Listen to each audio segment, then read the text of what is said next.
Hi class, so in this video I wanted to show you how to navigate the course. So if you go to our home page, you are going to find a picture of our textbook, and you're also going to find the syllabus, which we already went over in a previous video, the DCC supplement syllabus, and a link to the introduction to the course. So if you click there, you will find that we have a syllabus video and then also navigating the course. These videos are divided up into two. Right here it says English 111 because I'm recording the English 218 videos, so obviously, I'm recording them so they're not there yet. So I just wanted to have that there for you to see. It also provides some important information like the modes of communication. So like I mentioned in the previous video, if you want to reach me through email, the best way is to email me through Canvas or natalie@nmsu.edu, and it usually takes me about 24 to 48 hours. If I haven't replied to you, then that is probably because I did not receive your email. Also, I will be communicating through announcements. So every Monday I post an announcement that provides an overview of the week, and I also provide updates and things like that in that announcement. So make sure that you set up that you turn on your notifications on your mobile devices so that you can be notified every time I post an announcement, or every time I send out an email, or whenever assignments have been graded, things like that. As far as grading, quizzes are pretty much graded immediately because they have been set up that way. However, if a quiz contains a short answer question, then I do have to go and grade those manually. So quizzes, typically you don't have to wait that long for me to grade them. Everything else, like discussion posts don't take me as long to grade, so I might be able to finish those faster. However, because I do have to look at everybody's posts, um, it might take me a while. So in general, discussion posts, written assignments, the written exercises, and the other types of assignments that you do, like the resume, the letters, the recommendation reports, the manuals, those do take me about 5 to 10 days. Now, the manual assignment is your final, so for those, I really don't provide a lot of written feedback, so I can grade those a little bit faster. But for every other assignment, except for the quizzes, I provide written feedback. And for major assignments like the resume and the recommendation report, and also the discussions, I also I fill out a rubric. So make sure that when you look at your grade, you don't just look at the grade, you actually look at what I wrote, which is the written feedback. I also write feedback on the actual assignment itself, and then I also fill out a rubric. So if you want to see what I'm talking about, you can go ahead and click here, which is viewing your feedback, and it basically shows you how you can check all of that feedback that I provide. And then here we also have, again, the textbook and reading material, which is Practical Strategies for Technical Communication, the second edition by Mike Markle, and of course the other resources will be available through Canvas. So let's go ahead and navigate the course. So the first thing I wanted to show you, since I already showed you the homepage, was the announcements. So if you look at the announcements, this is what they look like. Every Monday I post an announcement. I already posted the one for this week, even though our class does not start till June 27th, which is a Thursday. But basically what I do is I just, like I said, I provide updates, I provide an overview. So I let you know what's due this week, which is by June 30th. So I let you know what's due this week. That way you can go ahead and click on it if this makes it easier for you. And, I also provided a picture. Summer is the perfect time to learn something new. And I let you know that if you have any questions, to please let me know. And if you ever have a question or things like that, you can reply to the announcement. Just remember that everybody can see your assignment. I mean, your discussion post. So I'm also going to show you assignments. So let me go ahead and show you through the student view.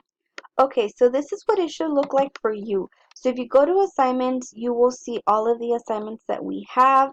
Obviously, we have a syllabus, we have a discussion. So all of these are things that that have been assigned. So let me show you how to submit an actual assignment. So we click on this one, the technical communication analysis. Um, okay, so here we have the assignment and the instructions are provided, and there is also a memo template that I linked in order for you to know how to set up a memo. So once you've completed the assignment, all you have to do is go ahead and submit the assignment, right?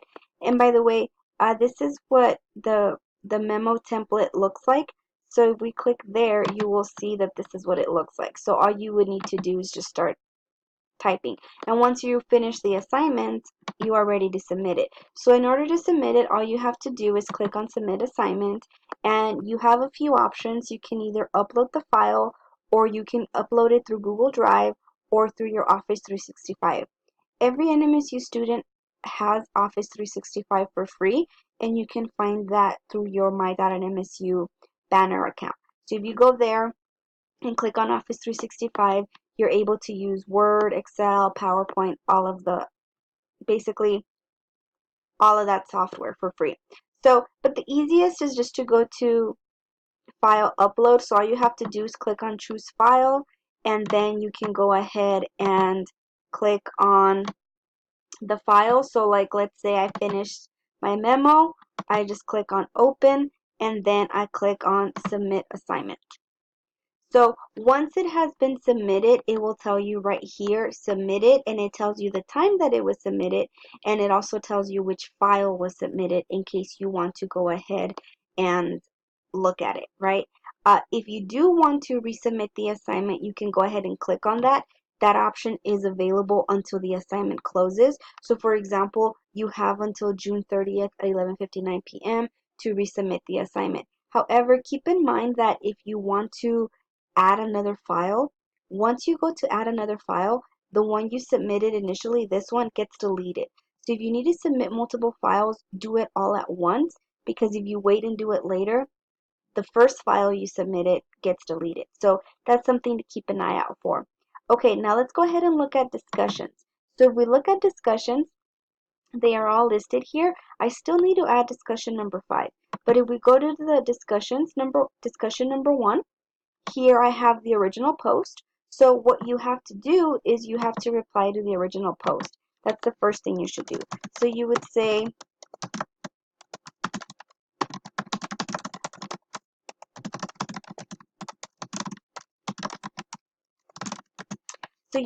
something like that.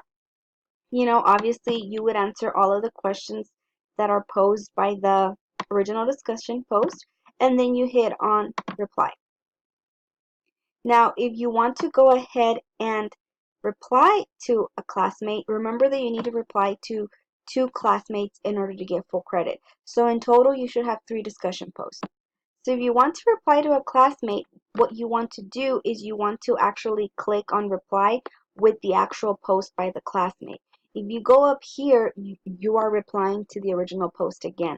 So what you want to do is go to the classmate response and click on it where it says reply, and then you could say, hi.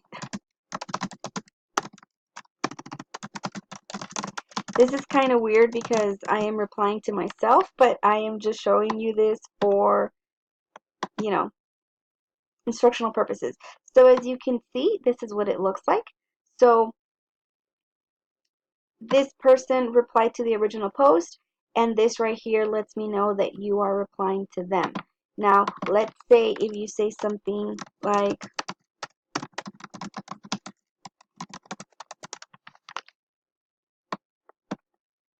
and then you post reply, here we have, this lets me know that this is your response to the original post, and this is your response to a classmate. So, like I said, if you click on reply to that thread, it'll show who you are responding to. And if you click on reply to the original discussion post, it will be shown separately. So you don't have to worry about, will people know who I'm replying to or anything like that. It is pretty clear. Okay, so now let's go ahead and look at modules. The best way to navigate the course is to do so through modules. I always have a lot of students who want to go to files, but if you go to files, there's just so many of them, and really the best way to access the files and the resources is through the modules because I organize them according to category. So the first one is extra credit, and if you click on the extra credit options and policies, you will find that I do normally, during a regular semester, I do provide a lot of extra credit opportunities. However, in the summer, we don't really have workshops or events, so the only way that you could get extra credit in the summer is by going to tutoring. And there is online tutoring available. However, I have to add you through Canvas, so I will probably be sending out an announcement where I ask people if they're interested in online tutoring. That way I can add you. So all you have to do is go to online tutoring. It basically works as a discussion post through the online tutoring Canvas page, and then you have to fill out this form and submit it with either your resume or your recommendation report. I only give extra credit for major assignments that you took to tutoring. So you can get extra credit on the resume, the recommendation report, or the instructional manual. So all you have to do is fill this form out, the summary of tutoring session, and then you can go ahead and attach it to your assignment and you will receive extra credit. So let's go back to modules just so I can show you all of the modules. Here we have some writing tools. This is pretty much there for you just so you can see so you can practice your concise writing and things like that. Here we have the resume and job application cover letter module, which I provide a resume workshop, cover letters, things like that. So I provide examples. I also provide PowerPoints. So when you're working on that assignment, definitely look at the resume module. Then I have a module over emails and memos. Some of our writing exercises are going to ask you to write an email or to write a memo. So obviously you want to go ahead and refer to this module for further information.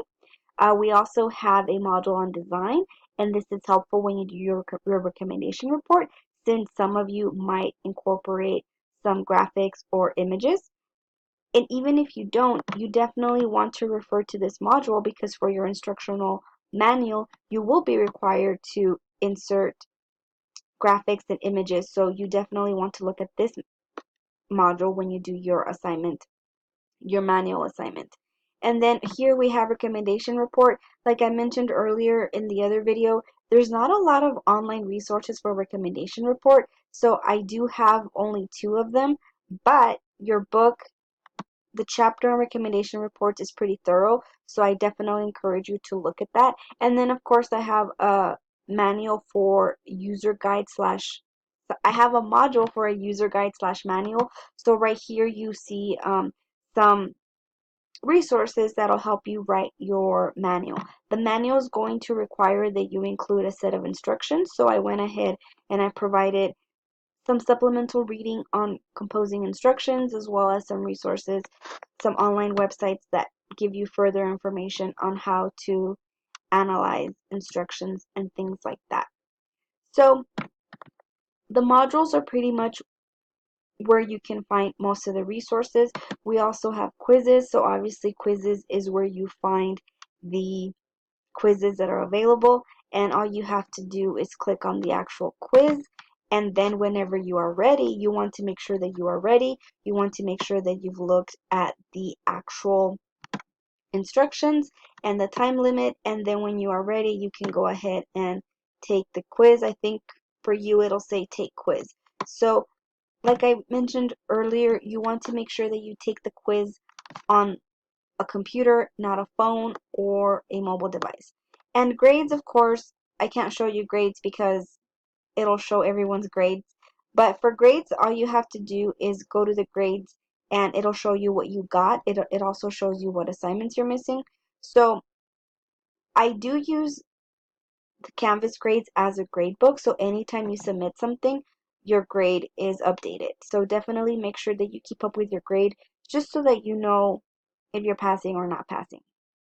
So this concludes our navigation video. I hope that it was helpful to you, and please let me know if you have any questions and I will be glad to answer them.